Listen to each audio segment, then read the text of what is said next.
Shelly-Ann Fraser-Pryce, L., said she was delighted she chose when to end her stellar career. In the twilight of her extraordinary career, Shelly-Ann Fraser-Pryce stood before cameras, her smile radiant, her voice steady. She had been asked how it felt to say goodbye to the sport that had defined her life for nearly 2 decades.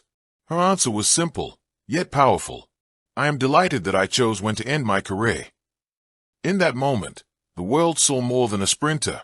It saw a woman in complete control of her destiny, an athlete who had run her own race, not just on the track but in life.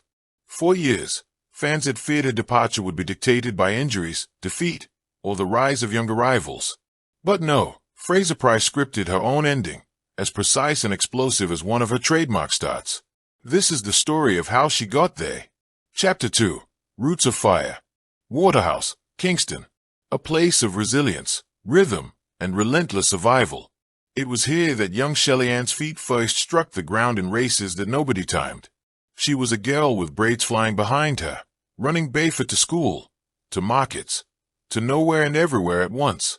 Her mother, Maxine, sold goods on the streets to make ends meet.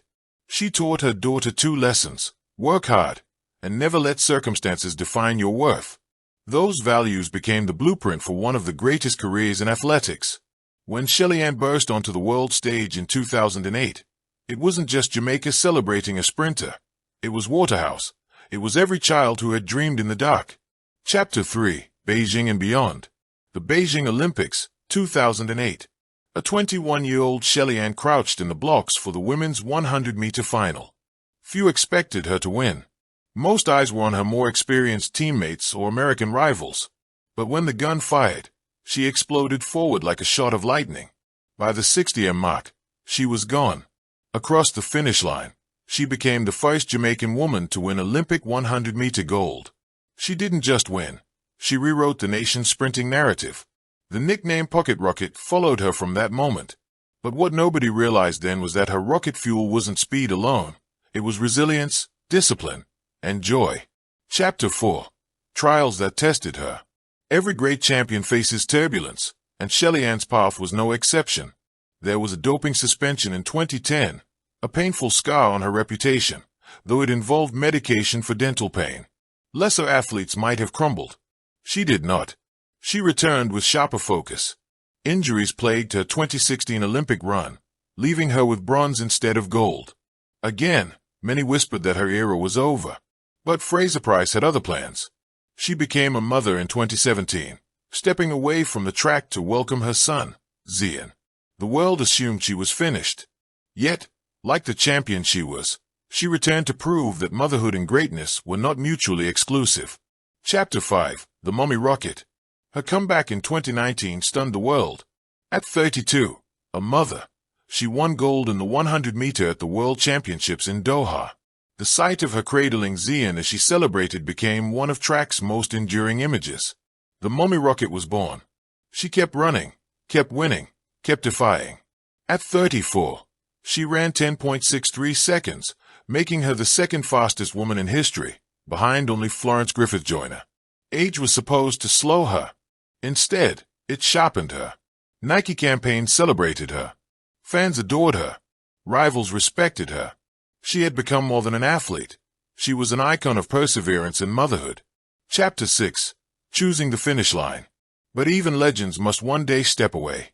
For Shelly-Ann, the beauty was in choosing the timing. I wanted to leave when I still had joy in running, she explained. Not when I was bitter. Not when I was broken. I leave happy.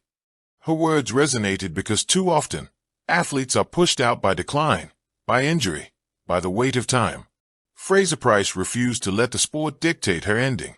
She ran until the day she decided enough was enough. And in doing so, she turned her farewell into a celebration rather than a mourning. Chapter 7. Jamaica prepares to say goodbye. The island that raised her now prepares to honor her.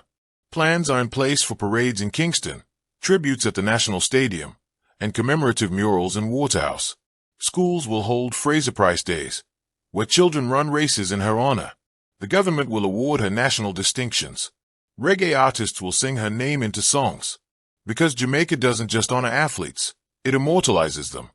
and Shelly-Ann Fraser-Pryce has earned her place alongside Usain Bolt as one of the greatest sprinters the world has ever seen. Chapter 8. The Global Voice. Her retirement doesn't silence her. If anything, it amplifies her. Fraser-Pryce has promised to remain active in mentoring young athletes, particularly girls who doubt whether they can balance sport and motherhood. She also plans to expand her community foundation, focusing on youth development in Waterhouse. Her voice will continue to echo, not from the blocks, but from classrooms, training camps, and international stages where she advocates for equality in sport. She has gone from sprinter to symbol. Chapter 9. The Emotional Goodbye. Imagine the scene. Kingston's National Stadium. Tens of thousands gathered, flags waving, drums pounding. On the big screen, highlights play. Beijing 2008, London 2012, Doha 2019. The announcer calls her name one final time. Shelly-Ann Fraser-Pryce, Jamaica's Pocket Rocket. She walks onto the track, draped in green, gold, and black. Zian is by her side, holding her hand. Fans chant, "Mommy Rocket! Mommy Rocket!" Tears fall, but not of sadness, of pride, of gratitude. She doesn't run a race. She doesn't need to. Her career has already been the ultimate sprint, and now it ends exactly where she wants, on her terms, with her people. Chapter 10. Legacy Eternal. So what remains when the spikes are hung up? A record of medals, 2 Olympic 100m golds, 5 World Championship 100m golds, countless podiums. A record of speed, the second fastest woman ever. A record of resilience, a mother, a fighter, a champion. But her true legacy is less about numbers and more about inspiration. Every girl in Jamaica who ties her shoelaces and sprints down a schoolyard track now does so knowing that greatness can rise from the humblest places. Every mother who dreams of balancing family and ambition sees in her a living possibility. Her retirement may close a chapter, but it opens countless others. Chapter 11. Her final words. At her farewell press conference, Shelly-Ann's voice broke slightly as she said, "I am not leaving behind running. Running will always be a part of me, but I am stepping away knowing that I gave everything. I am delighted that I chose this moment, because when I look back, I see joy. And that is the finish line I wanted." Epilogue. The woman who ran beyond time. Shelly-Ann Fraser-Pryce's story will be told for generations, not simply as the story of a sprinter who won medals, but as the story of a woman who mastered her own destiny.